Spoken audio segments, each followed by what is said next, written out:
放假喺屋企好悶啊，都唔知做咩好。我都好悶啊，手機都睇咗好耐啦。咁不如我哋約出嚟玩啦，好冇啊？哇！但係出邊好熱。我諗到啦，去睇電影啊！電影院入邊有冷氣啊，好舒服㗎。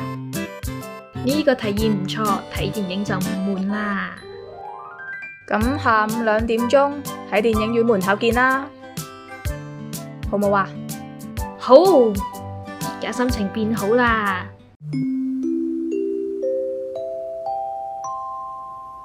悶嘅手語係咩呢？